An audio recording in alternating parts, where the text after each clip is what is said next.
Fala pessoal, hoje a gente vai bater um papo muito bacana com a Bruna Klein, que é ESG Buyer Brasil e Latina América. Tudo bem, Escu? Beleza? Como é que tá? Joia, tranquilo. Joia. Bem-vindo de volta, cara. Sempre um prazer estar Tava aqui com com saudade já. Quantas edições você já tá ausente, cara? Algumas. Cara, Acho que depois da 100ª eu fiz uma só. Mas gravando pela manhã, eu escutei a gente.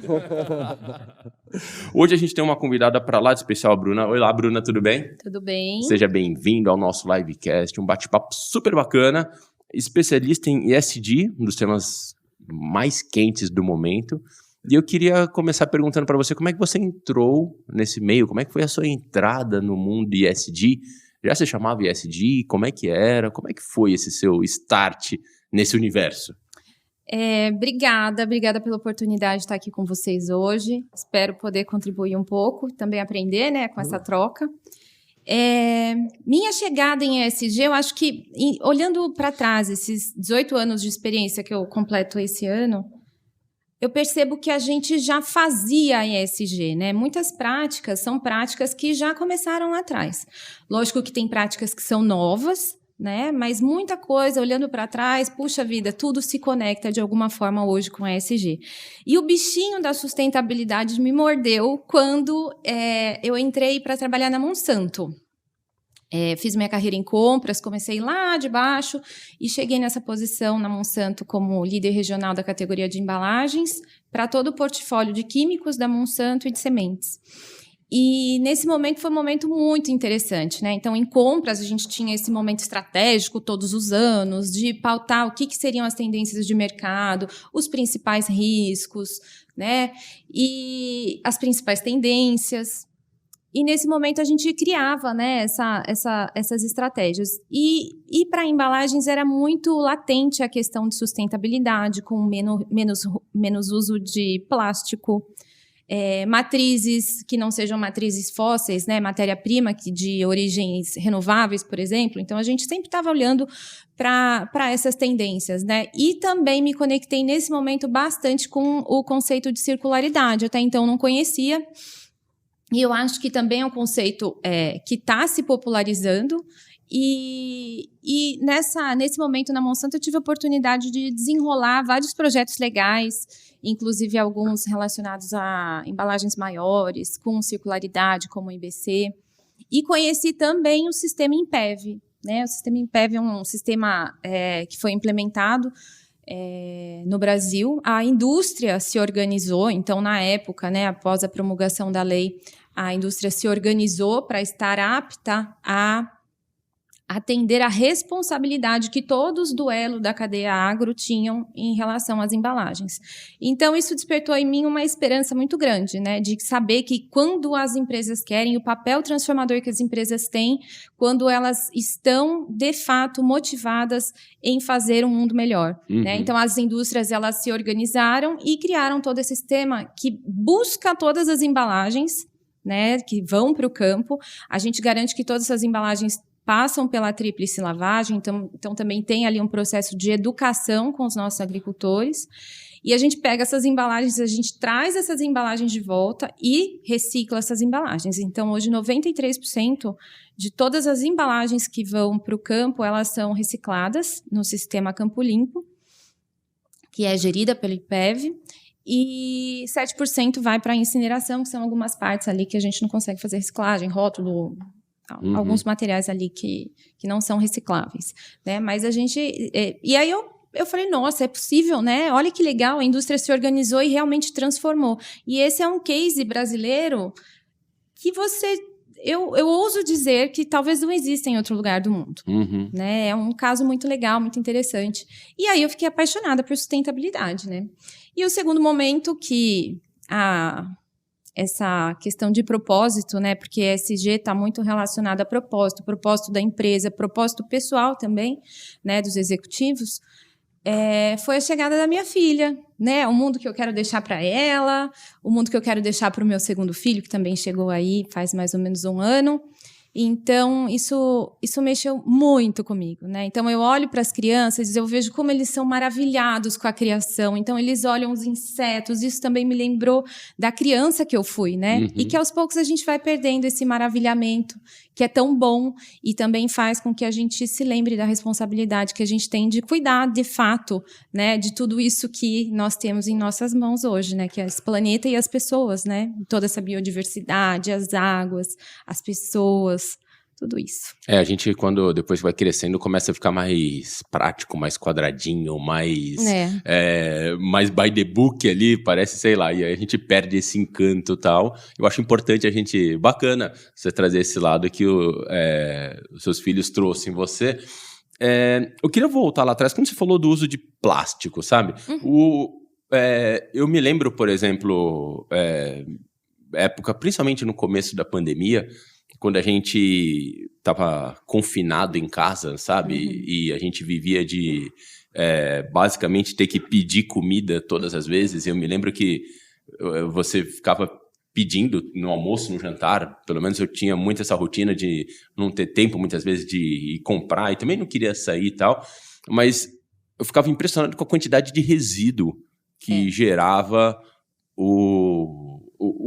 qualquer pedido que eu pedia num Rappi, no iFood e tal, porque era muito plástico, sabe? Vinha, sei lá, talher descartável, sachês de um monte de coisa que eu não usava, e cada refeição era uma sacolinha gigantesca de coisas e comidas de plástico e tudo que era material que ia pro lixo, né?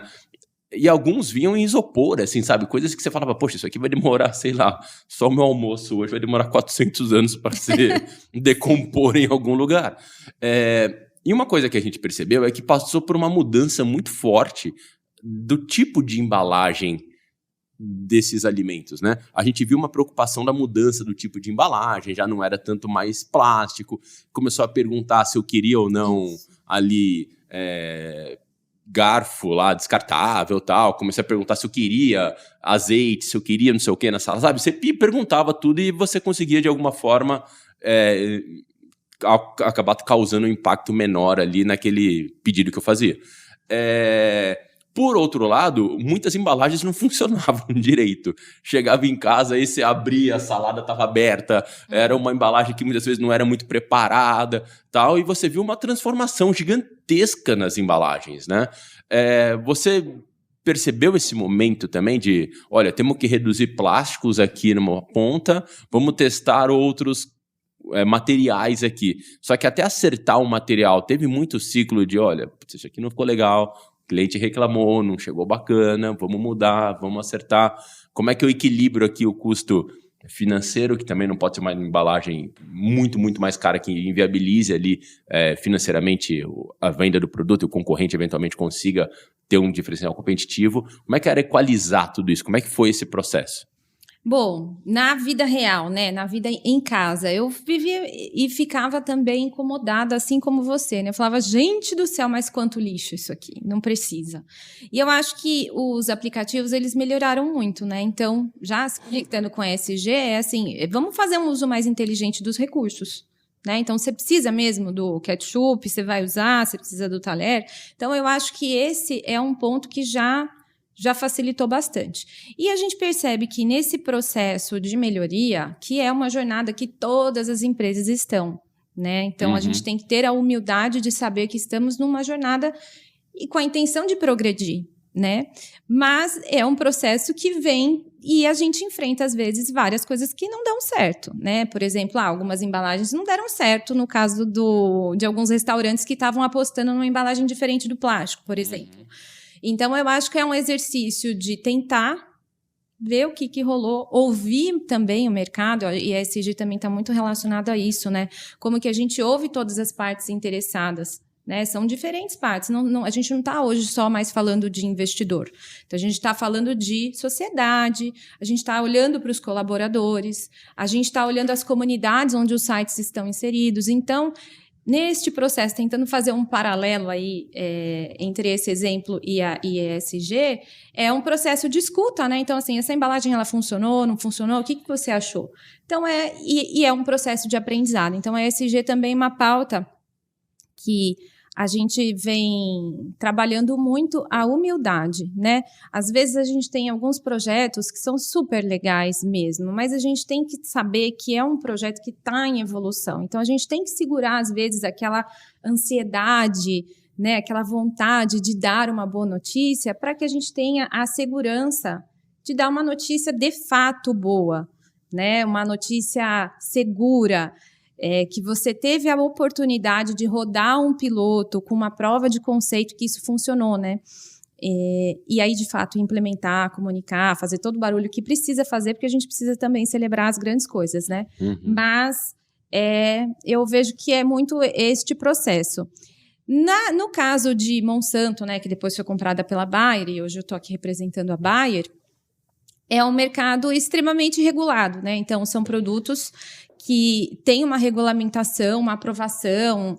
É um processo complexo e muito regulado para que aquele produto que está ali esteja na melhor embalagem possível e garanta toda a segurança dentro do ciclo de vida inteirinho dele, né? Então, nesse processo, a gente não, a gente faz os testes e segue, de fato, uma regulamentação.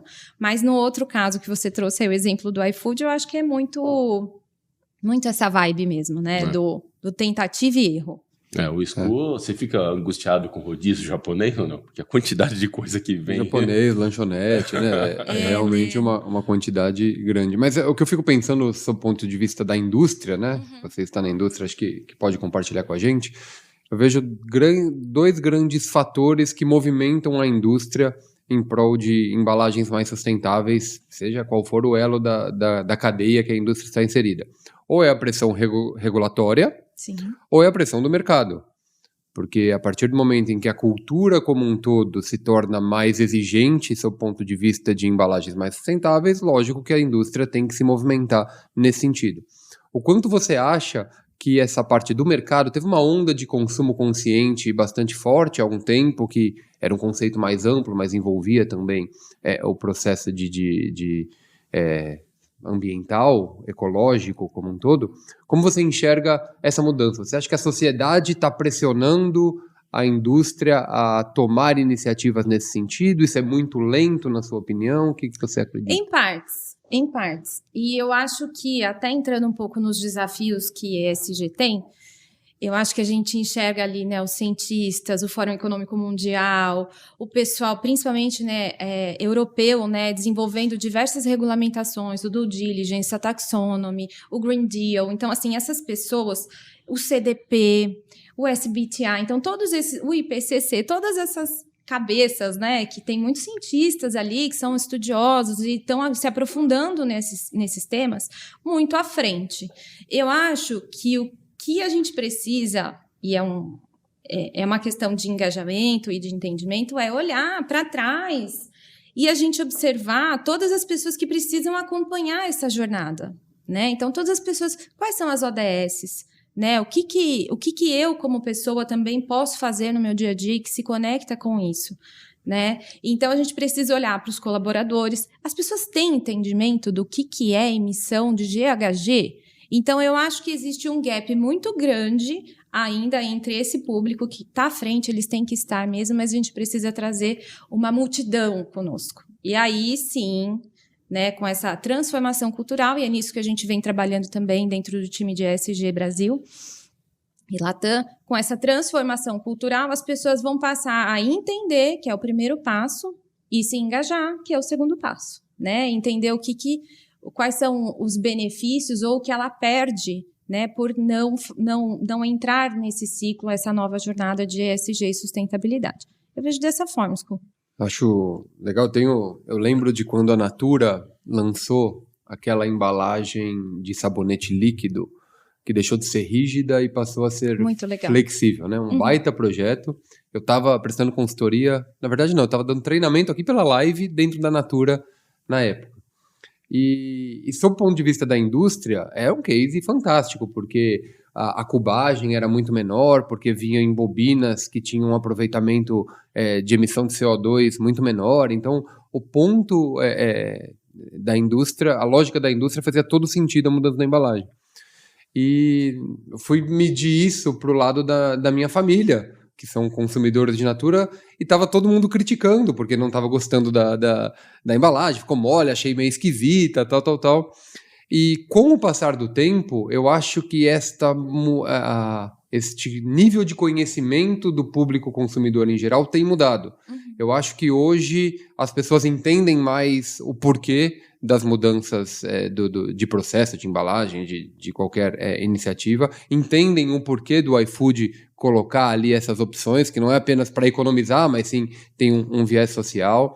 Eu vejo minhas filhas com matérias, com discussões na escola, que passa por educação, tudo isso, sob o ponto de vista ecológico, ambiental, que não existia na minha época, era muito distante. Então eu tô contigo, mas eu acho que esse movimento ele é lento, mas ele vai vir, ele vai chegar e cada vez mais pressionar a indústria, sim. Sim, concordo. Eu acho. Você trouxe a questão do GHG. Conta pra gente o que é um GHG Scopes, então, que tá tão discutido e tão na moda, e o pessoal fica falando lá o Tier 1, Tier 2, Tier 3, o que é isso? A gente tem trabalhado muito com isso dentro da organização e eventualmente fazendo até discussões fora, né? Então, a gente está na HK, por exemplo, tem um time de ESG, onde a gente discute com outras indústrias, na Abiquim também. Então, a gente tem trabalhado bastante com a conceituação, né? Porque você só vai conseguir entender uma estratégia de sustentabilidade dessas grandes empresas, que são as empresas que têm um potencial realmente transformador no mundo, se você entender esses pontos. Né? Então, o escopo 1, o que é o escopo 1? Tudo que está relacionado aos seus facilities, né? Tudo que está relacionado à sua estrutura física. Né, e a sua frota própria. Eventualmente, se as empresas têm frota própria, isso entra no escopo 1. Escopo 2, tudo que a gente compra, as indústrias compram de energia a vapor para operar o seu negócio. Né? Então, no caso do Brasil, a gente tem aí uma representatividade muito grande na energia elétrica, né? Então, aí o grande desafio é como que a gente consegue fazer com que a energia elétrica que nós compramos, ela seja uma energia que emita menos GHG do que outros tipos de energia, né? Então, a gente tem também trabalhos aí nessa frente. E o escopo 3, ele tem dois cenários, né? Ele tem o cenário upstream, ou seja, todas as emissões que vêm junto com o produto que você compra para você produzir, né? A sua matéria-prima. Então, ele já vem com um tipo de emissão ali. E a gente também tem esse processo downstream, ou seja, tudo que você vende já vai também com uma emissão de carbono, né? E também a gente, dentro do escopo 3, a gente tem análise de ciclo de vida dos nossos produtos, as lojas, então tudo isso entra dentro dessa conta. É uma explicação bem simplista, mas é a forma como a gente tem usado mais para popularizar os conceitos, né? Para que as pessoas se sintam aí, conheçam e consigam compreender um pouquinho mais as estratégias de sustentabilidade dessas empresas. Quem estiver acompanhando com a gente, lá aqui comigo, Ju, estiver acompanhando com a gente, pessoal, a gente fez um post explicando o GHG Scope lá, 1, 2 e 3, lá no nosso Instagram, tanto o da Live University quanto o do Embrasque na área de supply chain. A gente explicou detalhadamente ali qual que é o escopo 1, 2 e 3, aquilo que a Bruna comentou, e é interessante você fazer esse mapeamento para você entender onde você causa um impacto maior e entender onde que você consegue, de fato, trabalhar e gerar um impacto menor, né? Exato. Isso que você trouxe um exemplo interessante, que é essa questão da embalagem, né? Recentemente a gente trouxe... recentemente não, já tem um tempo, a Apple, bastante pioneira, tirou das suas embalagens qualquer tipo de plástico, e quase todos os produtos agora ela eliminou o plástico geral, né? Só que aí teve uma onda das pessoas reclamando, mas tiraram o cabo, tiraram o carregador do iPhone, tiraram ali o fone de ouvido que vinha junto e tal. Eu, particularmente, nunca usei o fone de ouvido, eu usava quando eu vendia o iPhone, eu dava, meu fone eu nunca usei. Então a pessoa, ela não usava, eu acho que gostava de receber o fone novinho. Mas, de fato, foi uma empresa bastante pioneira no aspecto de querer comprar essa causa e eliminar qualquer tipo de plástico de todas as suas embalagens. Até o iPhone reduziu a embalagem, vinha uma caixinha grandona, alta, um papel e o plástico e o adesivo que você arrancava da tela. Agora virou tudo papel. E o unboxing dele, que era uma coisa super trabalhada, tal, ficou uma coisa super simples. Você pumba, já tem um iPhone. Mas o consumidor, de fato, no primeiro momento, reclamou bastante. Mas a Apple comprou essa bandeira de sustentabilidade e colocou em todos os seus produtos, né? Agora o Vision Pro também, lá que saiu aquele óculos maluco de realidade virtual, ele é todo com embalagem de papel, né? O que eu acho bem bacana, sabe? Eu entendo isso, né? Mas muitas vezes você, como consumidor, fica aquela coisa, poxa, mas eu não tenho mais o carregador, sabe? Mas em casa você tem 5 carregadores, sabe? Acaba sobrando. Mas você quer comprar, também, né? Depende, porque mudou também o carregador. Isso, né? Ficou um ano só e mudou já para o próximo ano. Então eu acho que depende, tudo isso depende. Eu acho que nesse caso, nesse exemplo específico, eu particularmente precisei comprar um carregador novo. Então, o meu benefício, e eu acho que também a gente precisa olhar para a pauta de sustentabilidade ESG com bastante análise crítica, assim, né? Porque é uma pauta que está sendo muito discutida, né? Então, são coisas que estão acontecendo agora, né? No meu ponto de vista, como consumidora, eu precisei ir e comprar um outro carregador. Porque não abaixou o preço, né? Então, financeiramente e do ponto de vista ambiental, eu não pude usar o carregador que eu já tinha antes, porque mudou a entrada, então, vou ter que comprar outro. Então, eu não vi benefício nessa mudança específica. Agora, nas outras que você comentou da embalagem, eu acho fantástico. Uhum. Tira isso, simplifica, porque eu acho que o simples, bem feito, é muito chique, é muito legal. Uhum. Então, nessa parte, sim. Você falou da Apple, não sei se vocês viram o relatório de sustentabilidade da Apple. Uhum. O vídeo da Mãe Natureza. Da Viola, esqueci o sobrenome dela. Exatamente. Ela fez o papel de Mãe Natureza, chegando na reunião, o Tim Cook todo nervoso e tal, foi muito legal. Muito bom. Então, eu acho que esse ponto a Apple deu um golaço, fez um golaço. Por quê? Hoje a gente vê também que as empresas, né? Por exemplo, a Bayer tem um relatório de sustentabilidade, onde ela tem capital aberto, que é na Alemanha, 140 páginas, né? E é um trabalho, eu faço a narrativa, nós estamos construindo a narrativa brasileira, né? Para atender a algumas audiências de algumas partes interessadas localmente, que querem entender qual é a nossa história local, né? E aí a gente vê que é um trabalho, e é um trabalho mesmo, de buscar informação, de aferir informação. O nosso relatório de sustentabilidade, ele é auditado por terceira parte. Então, existe um esforço e um investimento gigante para a gente dar a transparência que as partes interessadas merecem, certo? Perfeito. Só que é um relatório a gente até tem uma parte ali de highlights, que são 20 páginas, mas são 140 páginas que, será que todo mundo lê? Então, a gente trouxe essa reflexão, depois de ter visto esse vídeo da Apple, de como que a gente faz todo esse trabalho, que é importante, é um trabalho de governança, de ética, transparência, né, de como que a empresa conduz os seus negócios, mas como é que a gente populariza isso de uma forma fácil? Porque o vídeo da Apple é maravilhoso, é a Mãe Natureza pedindo satisfação de tudo que a empresa havia se comprometido. Então, eu achei isso fantástico. Né? É o nosso sonho de consumo. E é muito legal o vídeo, o que eu achei mais bacana foi que todos os diretores ali da Apple, naquele campo maluco, a nave espacial e tal, a galera nervosa, né? Uhum. Que tá chegando, você chegou a assistir esse vídeo? Não. É da Viola Davis. Eu vou colocar aqui esse vídeo, eu peguei o link, eu vou mandar pra Ju, ela vai colocar aqui na descrição para quem quiser acompanhar depois o vídeo, só que depois do podcast, né, Scu? Assistam lá o link que a Ju vai colocar aqui, porque é um vídeo de fato super bacana, mas a postura dos diretores da Apple lá, o Tim Cook, o Fred Craighead, que é o diretor de inovação da Apple, nervosos, porque ia chegar ali a Mãe Natureza, representada pela Viola Davis, e ela cobrando eles das atitudes da Apple, né? E ela fala, você tirou o cara, você fez aquilo. Não, fizemos muito mais. Aí ele mostra uma série de ações que a Apple faz ali em prol da natureza, tal, que é super bacana, né? Mas é de fato um jeito bacana de comunicar, né?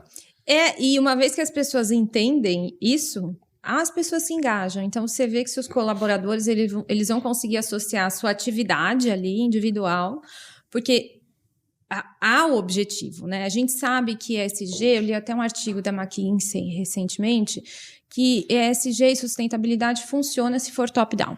Então, assim, tem que ser um compromisso da alta liderança, do board, e tem que ser um objetivo intrínseco ao negócio. Ok.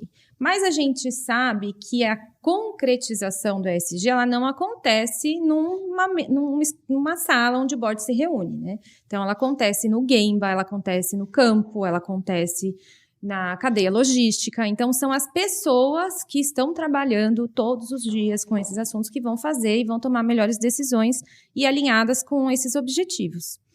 Então, uma vez que a Apple faz esse movimento, ela deixa muito claro para qualquer um entender o que é esperado, aonde é que a gente quer chegar. E eu acho que esse é o X de qualquer estratégia, né? De sustentabilidade ou não, de negócio, financeira, né? As pessoas estão entendendo esse movimento? Está todo mundo conectado, entendendo quais são os termos e tal? Então, eu acho que a Apple fez um golaço. A gente... Dentro da narrativa brasileira que a gente está construindo agora, depois da consolidação Bayer e Monsanto, a gente espera também popularizar um pouco todo o material e conteúdo que muitas pessoas se dedicam para construir, né? Para que isso seja cada vez mais disseminado, né? As pessoas tenham segurança e autonomia para falar sobre os compromissos de sustentabilidade das empresas que trabalham, né? E como é que está isso lá dentro? Você acha que a Bayer... Primeiro, se tem grandes mudanças de perspectiva entre Monsanto e Bayer, já que você participou dessa fusão, e como é que você enxerga a evolução disso dentro dos colaboradores da empresa? Eu acho que o processo de One Bayer, né, depois que a Bayer comprou a Monsanto, a gente teve todo um processo de integração, ele aconteceu, foi muito bom, foi uma oportunidade onde a empresa se reestruturou, né, foi muito bacana. Neste momento específico, eu saí de compras, né, da categoria de embalagens, como líder de embalagens, e eu fui ser gerente de projetos para toda a estratégia de XI, saúde, sustentabilidade, saúde, segurança e meio ambiente. Então, eu fui apoiar o time de liderança regional em fazer o deploy de toda essa nova estratégia que vinha como One Bayer. Foi um momento, na época, em 2020, junto aí com o Covid também para facilitar, de muito entendimento de novos papéis, novas responsabilidades, uma nova estrutura que foi criada para rodar.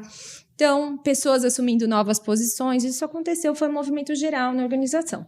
Mas isso se apacentou. Então, hoje a gente já vê uma organização madura, que tem uma cultura única, os valores LIFE, que são os valores da Bayer, eles já estão integrados dentro do processo de avaliação, do processo de contratação. Então, assim, isso já passamos por essa fase. Agora... estamos vivendo uma nova mudança, né? Então, com a chegada do Bill, a gente está num processo de eliminar burocracias de dentro dos nossos processos e transformar a organização, dar mais autonomia para as pessoas. E a proposta do Bill é muito, muito, muito legal, muito interessante, né? Então, agora é uma nova transformação que vem para esse contexto. E, junto com tudo isso, a gente vem disseminando e reforçando a estratégia de sustentabilidade da Bayer. Então, a gente, inclusive nas nossas Employee Voices, né, que é a pesquisa de clima da organização, esse tema, a sustentabilidade, ele é tão importante que existe uma pergunta específica ali, né? Na verdade, são 3 ou 4 perguntas que geram um índice de sustentabilidade. Esse índice de sustentabilidade, a pergunta que chama mais atenção é o quanto você, colaborador, se sente seguro para falar sobre a estratégia de sustentabilidade da Bayer. Então, a organização, o board, quis entender como que as pessoas estavam entendendo a nossa estratégia. Então, se nós buscamos entender, porque isso é um ponto importante. Então, esse é o índice que a gente vem usando para ver se a gente está crescendo ou não neste entendimento e no aculturamento das pessoas, né? O que a gente vem fazendo? Então, a gente vem colocando embaixadores, né, para falar sobre a ESG. Isso é super importante, porque o exemplo da liderança vale mais do que qualquer coisa, né? A gente também tem os Bay Influencers, né? E a gente também tem uma pauta que a gente criou lá na Bayer que chama Descomplica. Então, a gente traz temas que são complicados, às vezes difíceis de entender, e a gente explica de uma maneira super simples, em vídeos assim de 3 ou 4 minutos. O primeiro foi sobre ESG, explicando o que é esse tal de ESG, né? Uma linguagem fácil, acessível, para que as pessoas vão se aculturando e compreendendo. Mas eu acho que é um processo, né? A gente tem que ir caminhando aos poucos e ser muito resiliente. É uma pauta que precisa de muita resiliência. Um dos temas que a gente vê da questão que vem surgindo junto com o ESG é um tema muito discutido, é a questão da economia circular, né?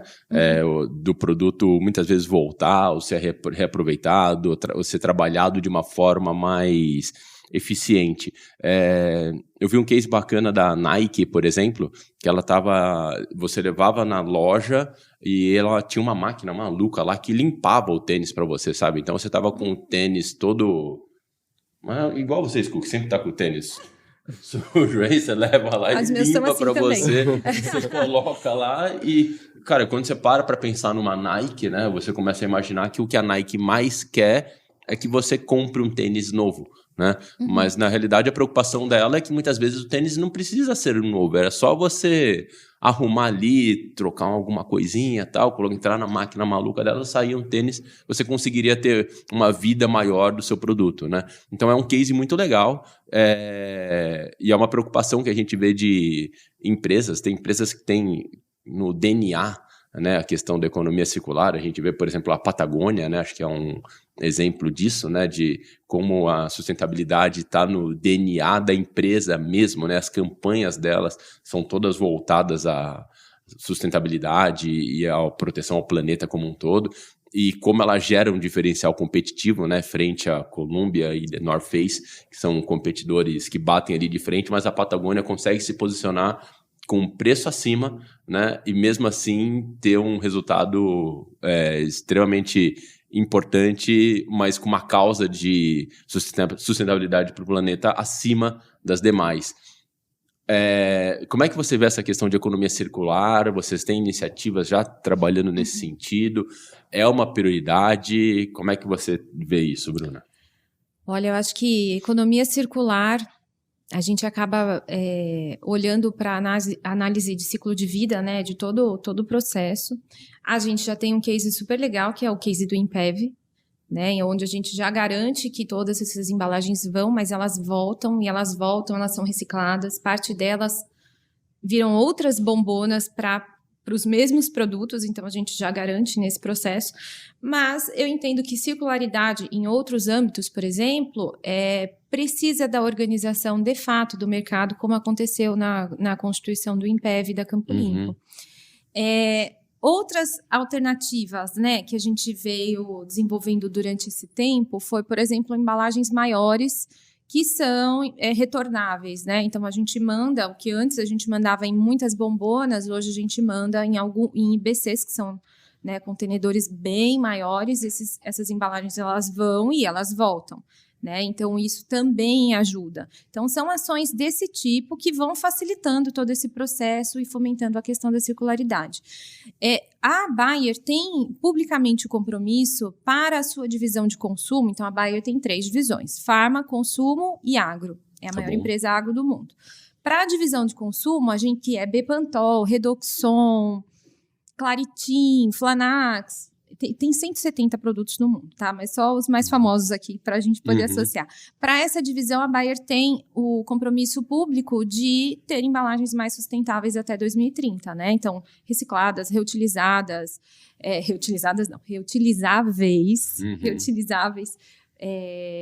dentro desse portfólio, né? Então, é um compromisso. O time vem trabalhando no desenvolvimento dessas soluções e acontece aos poucos, né? Mas tem que ter a iniciativa, né? Eu acho. E um ponto da estratégia de sustentabilidade da Bayer interessante é que o board tem o seu pagamento do bônus atrelado a essa performance. Né? Então, esse é um outro ponto também fundamental, né? Porque além do exemplo, que é fundamental, né? O líder ter esse exemplo de liderança, a governança, a ética, a transparência, a diversidade, equidade e inclusão, a gente também tem essa regrinha aí que assina mais embaixo, né? Dá mais uma confirmação do compromisso do board em relação a esses objetivos. São objetivos sérios e a gente precisa trabalhar para buscar, né? Sem dúvida, senão acaba ficando em secundário, né? Uhum. Sim, isso mesmo. Legal. Ô, Bruna, a gente tem eventos na área de supply, na área de compras, na área de vendas durante o ano inteiro. E estamos sempre coletando do mercado informações sobre tendências, sobre tanto de relatórios de pesquisa quanto do nosso conselho, do que são os assuntos mais quentes dentro das empresas para a gente discutir.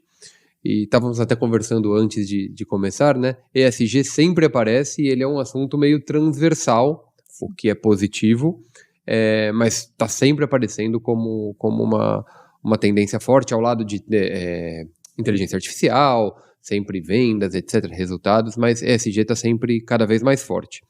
E a gente tem um outro cenário em paralelo a isso que acontece. Nós temos cursos de MBA e pós-graduação, de compras e de supply, e muitas vezes o aluno chega aqui, um aluno, por exemplo, que é comprador de uma categoria que ainda não esteja tão alinhada a ESG, ou que não é de uma empresa que não está ainda adesa a esse movimento, e se depara com aulas de ESG, falando, mas, caramba, eu estava querendo aprender saving aqui, e a gente está falando de pautas mais subjetivas, com muitas aspas aí. Então, de vez em quando, eu gosto de voltar um pouquinho ao básico para a gente conceituar um pouco esse público que está chegando e está tendo os primeiros contatos com o tema. Então, minha pergunta é o seguinte, a gente está falando muito em ESG e sustentabilidade aqui dentro, né? Fala para a gente qual é a diferença de sustentabilidade para ESG, e que tipo de práticas, exemplos de práticas, de iniciativas de sustentabilidade e de ESG que se são diferentes, como é que isso se diferencia dentro da organização?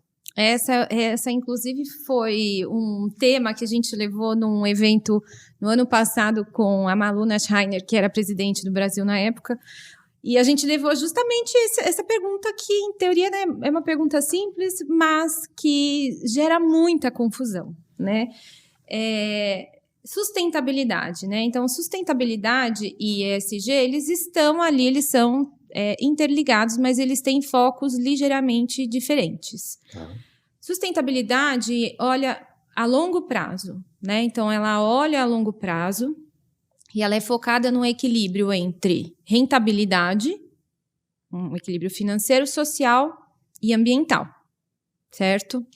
Então, ela também olha, por exemplo, possíveis fatores que possam impactar o negócio, né? Então, em sustentabilidade, a gente olha, por exemplo, possíveis áreas de escassez de água. Como que isso pode impactar o meu negócio e como que eu trabalho para mitigar essa possibilidade, né? Então, é um cenário muito macro e bastante amplo. Olha para pessoas e olha também para o planeta e para a rentabilidade. Beleza. O que é ESG? ESG, a gente já está olhando em um cenário um pouco menor, né, de curto e médio prazo, e a gente está olhando para riscos. Então, eu gosto de explicar que ESG é como se fosse uma ferramenta de sustentabilidade. Então, sustentabilidade é para onde eu quero ir, o que está acontecendo, aonde eu quero chegar. E o ESG, ele vem para operacionalizar isso de fato, né? Ponderando riscos e também fazendo com que a gente consiga se comparar, né? Então, gera diversos rankings no mercado para a gente poder entender se a gente está melhorando ou piorando, né? Numa visão mais focada em risco, ambiental, sim, temos também o pilar ambiental e o social, mais focado em risco e em curto e médio prazo, né? E aí a gente tem algumas ferramentas, né? Por exemplo, o relatório de sustentabilidade, ele é uma ferramenta ESG, né? A gente tem plano estratégico da organização, que muitas vezes vem dentro dos reportes financeiros ou vem dentro mesmo do relatório de sustentabilidade. Essa é uma ferramenta de sustentabilidade que olha o macro, que olha o longo prazo. Entendi. Eu não sei se eu consegui Não, ficou muito claro. Essa visão de... Eu não tinha, pelo menos, a visão de longo prazo versus curto prazo. É uma maneira fácil de entender uma ferramenta de operação ali para o curto prazo focada em SG, mas com um foco mais visionário, sob o ponto de vista de sustentabilidade. Sim, certo? E é como a gente é avaliado, né? Então, no mercado financeiro, a gente tem os índices de ESG, e ali também dá um sabor, né, para o investidor para saber como é que está a pontuação da empresa em relação a esses compromissos que ela mesma estabelece. Sim. Porque hoje, de fato, a gente tem fundos e grandes investidores que focam em, ou preferem e focam, diversificam sua carteira, principalmente em empresas que têm um índice de ESG ali mais alto, mais elevado, até para poder definir que aquela empresa tem iniciativas bacanas, tal, e não é só o lado de governança que é levado em consideração, né? E por que você acha que isso acontece? Eu acho que o principal fator é que se você olha os 3 fatores, né, de social e de environment, você acaba tendo uma empresa mais preparada para o futuro, né? Então, é uma empresa que se preocupa com o ambiente ali dos seus colaboradores, do ambiente que ela está inserida, né, na sociedade ali, se preocupa com o planeta. Então, em tese, ela, junto com uma governança bacana, ela vai ter resultados melhores a longo prazo. Exatamente. É o que eu acredito. Pelo menos, eu tenho um aplicativo que eu gosto muito de utilizar, do Yahoo, e eu adoro esse aplicativo do Yahoo Finances. Quando você entra nele, ele mostra aquela empresa, o índice de ESG que o mercado dá para ela. Então é muito bacana, porque você pode olhar aqui, sei lá, uma Disney, por exemplo, e fazer as análises dela. Ela tem um índice de sustentabilidade e governança aqui dentro, e ela mostra os principais fatores. Então você vê que os investidores preocupados com esse índice ali para definir ali a sua carteira de investimentos e tal. Você vê dessa forma também? Eu vejo também. Por quê? Né? Empresas que gerenciam bem os seus riscos, né? Que é a proposta realmente de ESG, né? Olhar para a sustentabilidade e gerenciar quais são os riscos associados a esse plano, ela mitiga melhor os seus riscos, e empresas que têm menor risco inspiram, né? Tem um potencial de mercado muito maior, né? E investidor confiante significa uma empresa mais capitalizada, né? E isso é um ciclo virtuoso, né? É um ciclo virtuoso onde as coisas vão progredindo. Empresas longevas, normalmente elas têm práticas de ESG e sustentabilidade bem estabelecidas.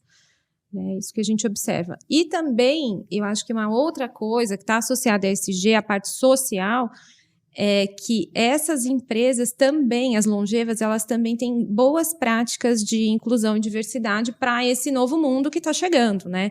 Então, a gente está agora começou muito forte, né? A gente já vê a inteligência artificial no nosso dia a dia, né? Um assistente que a gente tem. Putz, o que será que é isso? Vou perguntar para o meu assistente. Ele responde, né? Então, a gente já percebe esse movimento do mercado para um futuro que as coisas vão mudar, né? Então, eu percebo que nesse inteirinho é importante esse processo de ter pessoas diferentes, uma pluralidade dentro da organização, tanto de raças, etnias, idade, né, gerações, gênero. Enfim, quanto maior a pluralidade, mais também as empresas vão estar capacitadas, né, com ideias diferentes e mais capacitadas para atender esses desafios que não são pequenos, né, que a gente vê aí pela frente.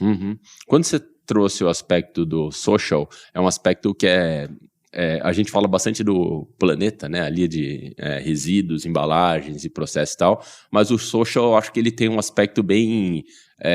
são muito legais as iniciativas que a gente percebe de social, né?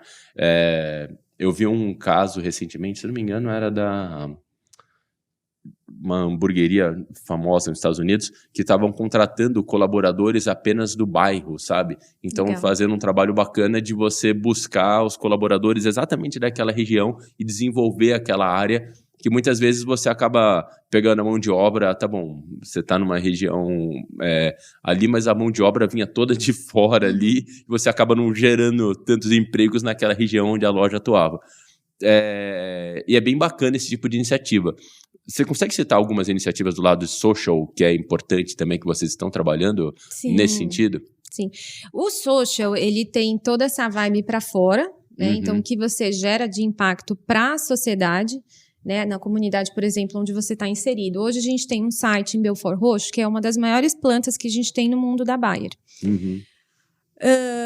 É uma área de vulnerabilidade, né? Belford Roxo, na Baixada Fluminense, tem ali as suas questões, os seus desafios, né? Então, uma vez que a gente está inserido ali, o que a gente pode fazer também para transformar a vida dessas pessoas? As empresas, elas têm um papel fundamental nessa questão, né? Na ODS, por exemplo, de combate à pobreza, de combate à desigualdade, combate à fome. Então, a gente tem, né? Essas empresas têm muito poder para transformar a vida das pessoas, né? Nesse sentido, a Bayer, ela sempre prioriza, né? Dentro da nossa estrutura de ESG, a gente tem dentro do S, a minha para, Carolina Tolosa, que cuida exatamente dessa parte de engajamento social corporativo, né? Onde a gente destina, né, para vários projetos. O ano passado, até trouxe para não falar besteira, o ano passado a gente destinou mais ou menos 33 milhões de reais via lei de incentivo fiscal federal e estadual, para exatamente essas comunidades aonde a Bayer está inserida. Né? E aí eu estou falando de Belford Roxo, mas eu também estou falando de uma área rural que a gente tem no Mato Grosso, por exemplo. Né? Então, a gente tem programas estruturados e a gente prioriza. Né? Todo ano a gente tem um comitê que se reúne, senta. As ONGs, elas podem se inscrever com os seus projetos e a gente faz um match, né, dos projetos com a missão da Bayer, que é saúde para todos, fome para ninguém. Né? Então, projetos que estão conectados ao nosso negócio, à nossa missão, eles entram para o nosso pipeline e a gente faz a distribuição desse recurso. É um recurso incentivado, mas é um recurso importante, né, que faz total diferença para esses projetos que estão acontecendo. E em Belford Roxo, a gente tem lá um projeto legal, que é a Escola de Futebol da Bayer. Então, é um projeto que tem sido beneficiado por essa iniciativa e atende mais ou menos 200 crianças e famílias e tem um direcional psicossocial ali importante, né, para garantir que essas crianças elas estão sendo assistidas, elas estão se ocupando com o esporte e que a gente promove, né, essa segurança ali dentro da rotina delas. Eu acho que esse aspecto social das empresas eu vejo de educação mesmo, sabe, do ambiente em que está inserido, eu vejo como um aspecto fundamental, sabe, porque de certa forma as empresas têm informações, têm uma capacidade de investimento maior e eu acredito que se a gente delegar tudo isso 100% na mão do governo, eventualmente acaba ficando... eu acho que acaba sendo uma forma muito simplista, sabe? Da gente falar, tá bom, então é tudo responsabilidade sua, sendo que, na verdade, eu acho que as empresas poderiam se inserir muito mais e liderar esse processo e ser ali fonte catalisadora dessas iniciativas, né? Eu acho que é, de verdade, um papel super bacana e eu vejo como responsabilidade, sim, também das empresas, sabe? Eu acho que não é só do governo, eu acho que é todo mundo, mas acho que as empresas têm um papel muito forte de liderar esse processo. Eu, pelo menos, enxergo muito dessa forma, sabe? Eu acho que eu entendo que tem pessoas que têm uma opinião contrária aí, falando, não, esse é o papel do governo e tal, mas para mim eu acho que tem que ser das empresas. Vocês, Cu? Não, tô contigo. As empresas que têm que puxar essa questão ali. E até, se você for ver nas metodologias de due diligence, todas as partes interessadas, elas precisam ser ouvidas, né? E a comunidade onde um site seu, por exemplo, está inserido, ela precisa ser ouvida também, né? Para a gente poder entender qual é a materialidade, quais são os temas materiais para se trabalhar dentro de uma estratégia. Então, sem dúvida, as empresas têm, além de ter responsabilidade, têm uma oportunidade gigante de transformar realmente esse futuro que a gente tem pela frente, que não é um futuro fácil, né? Então, a gente olha sistemas de produção de alimentos sob pressão. Então, a gente tem que produzir mais com menos, enquanto regenera mais, né? Enquanto a gente bota de pé, né? Tenta proteger, né, todas as florestas que a gente tem, sem ter que desmatar para produzir mais alimento, por exemplo. Outro ponto, a gente tem também uma população que está crescendo, né? Então, são mais pessoas também para alimentar. E a gente também tem uma longevidade maior da população. Então, tudo isso custa, né? Tudo isso vai custar do meio ambiente, né? Recursos hídricos, solo, água.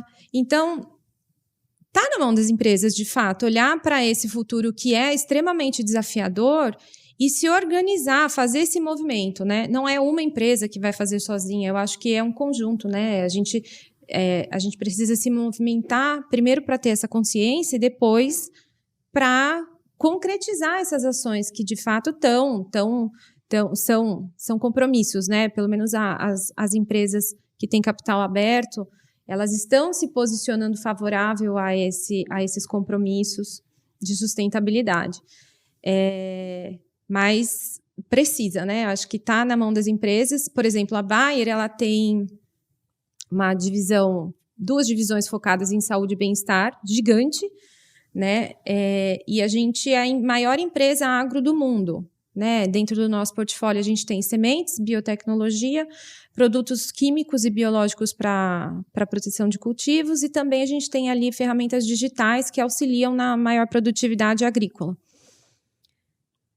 Olha o potencial, né, que a gente tem para contribuir com saúde e fome para ninguém, né? Então, eu acho que dentro desse contexto as empresas têm muito o que fazer. Só para dar o gancho também, nesse pilar social da Bayer, a gente tem um compromisso claro de apoiar 100 milhões de pequenos agricultores em países de baixa e média renda, né? Então, esse é um compromisso de que, poxa vida, a gente está olhando para o pequeno agricultor. Será que ele está com as melhores práticas? Será que ele está usando o seu potencial produtivo? Será que, ao invés de usar tantos hectares, ele consegue usar metade e produzir a mesma coisa? Como é que a gente consegue auxiliar esse pequeno agricultor também nesse processo tecnológico, de fato, que existe hoje na agricultura? Fora isso, a gente também tem o compromisso, a gente chama de compromisso de 100 milhões, né? Aí 100 milhões dar acesso a 100 milhões de pessoas a produtos de ponta, farmacológicos, que são os que são desenvolvidos aí dentro da nossa divisão Farma, e também de saúde e bem-estar dentro da divisão de consumo em países de baixa e média renda. E a última parte do desafio de 100 milhões está relacionado a proporcionar o acesso à contracepção moderna para mulheres em países de baixa e média renda. Então, é nesse compromisso público que a gente vem trabalhando, né? Então, aos poucos, no Brasil a gente tem casos super legais relacionados a esse desafio de 100 milhões, né? A gente teve um caso da Tec Campo, onde a gente passou por diversas cidades, atendendo diversos pequenos agricultores no intuito de disseminar diversos conhecimentos em relação à cultura. E outras, né? Então, a gente tem alguns mutirões de saúde também que o nosso time de farma faz. Explica pra gente, você que tem esse poder de síntese, conhece muito do aspecto, acho que você vai explicar melhor do que eu. Como é que eu sei o que é greenwashing, né? Que é um tema que é tão discutido por aí, e como é que eu sei que a empresa está praticando um greenwashing ou é um projeto bacana de sustentabilidade ou ESG? Esse é um assunto do momento, né? Porque a gente já falou um pouquinho antes que, de fato, as empresas que têm práticas sustentáveis, elas são mais longevas, elas administram melhor os seus riscos. Por consequência, a gente entende que ela tem um valor maior no mercado, né? Um valor de marca, reputação, tudo mais. Se você diz que faz tudo isso e, na verdade, você não faz, você está fazendo greenwashing. Então, esse é o conceito de greenwashing. Então, por exemplo, dizer que eu estou offsetando X toneladas de carbono e, na verdade, eu não estou. Eu não estou fazendo segundo o conceito correto, né?